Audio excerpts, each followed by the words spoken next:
Okay, a bit more Bede here from 4.3, Book 4, Chapter 3.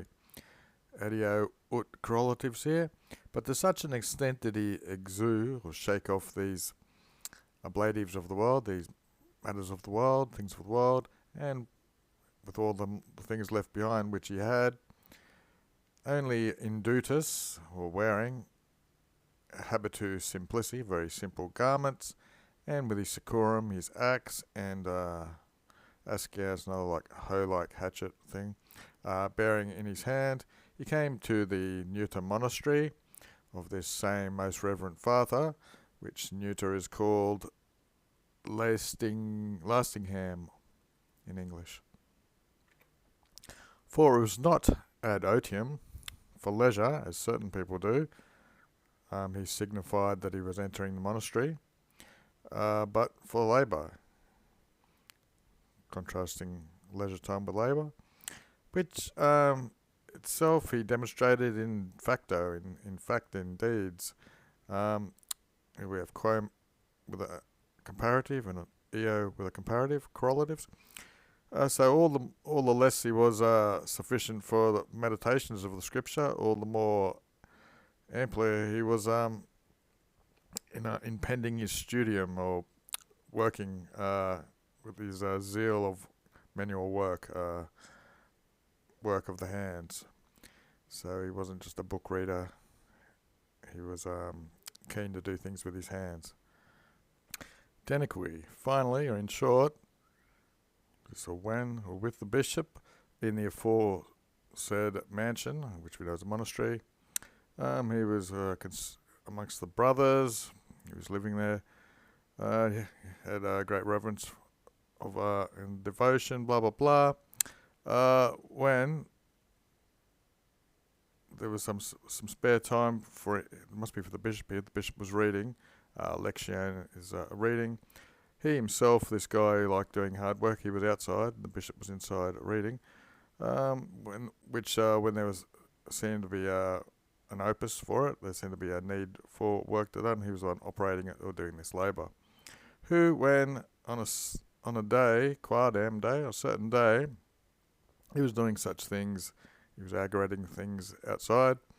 His Sokis, his friends, had digressed off to the Ecclesia, the church, as I began to say earlier, and the episcopus was alone, the bishop was alone in his oratorium, for either, he was in this place either for reading or for praying or something.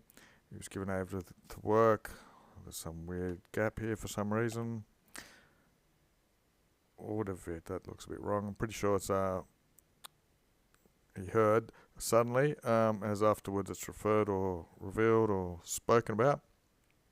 There was a very sweet voice of singing and of happiness from the sky.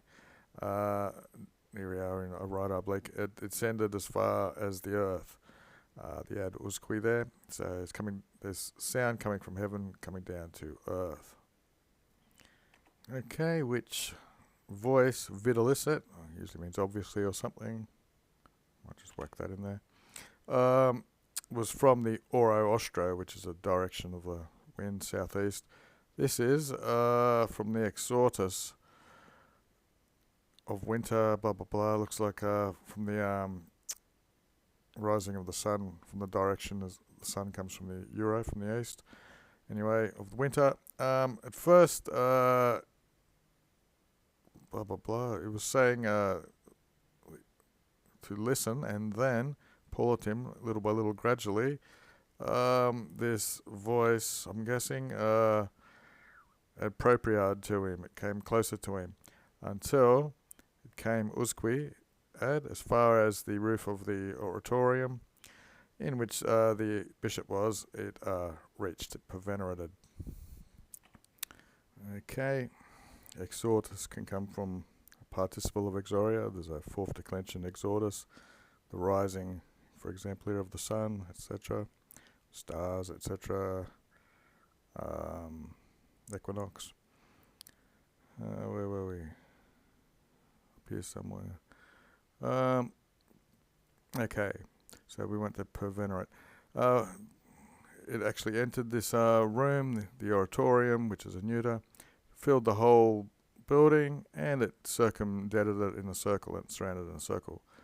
While he was a bit anxious or solicitous towards it, this thing which he was hearing, he intended his mind, or bent his mind, so he was noticing it, and he heard it afresh.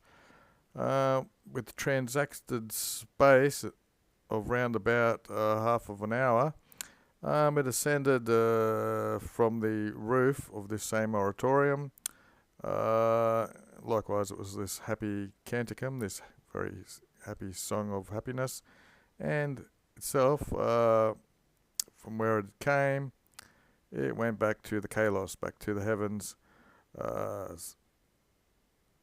reverted back to the heavens with an ineffable, which means you can't really speak about it, an unspeakable kind of dulcidine, which is sweetness, that a very sweet thing about this happy song. Okay, so it's disappeared now after half an hour. Who, when a little bit of an hour, he remained there as if he was astonished, or whatever, what this could have been, which is the usual way of doing it with the subjunctive. Salutiously or cunningly, he was thinking about it, scrutinizing it in his mind. The bishop opened a fenestra, the window of the oratorium, and making with his hand a sound, as he customarily did rather often, if there should be someone outside, another subjunctive, si quis, meaning if there's anyone. If there was anyone out there, he gave him precepts or instructions to come inside to him. He, Concitus, entered. That's the guy outside who liked working with his hands. He had an axe or whatever. The antistas, the priest, said cui to him, "Vade quickly to the church." And these VII brothers, 7 brothers, to come here, make it so, as Captain Picard said, "Facito." You also, simul ad este, you also be here.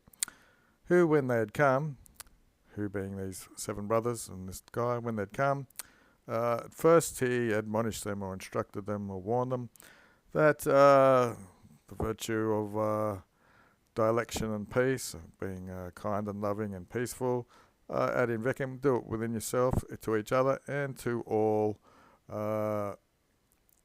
serve with this virtue and of love, etc., fidelitously, loyally, or do it. Anyway, also these institutions of regular discipline, which either from himself they had learnt, they should keep observing, or if it was in the preceding fathers, they had found these factus and dictus, so follow the example of their deeds and their words. With this in defesa instantia, follow it. So this is a very pressing instruction, and do it tirelessly. Nearly done. Then he subjuncted, or he added, that the day of his obitus, his death, was now closely pressing in on him. And he inquired for that hospes, that guest you might want to say, he was very lovable, who is accustomed to visit our brothers. To me also the day has come, he's found it worthy to evocare, to call me away from this world of the living. The end.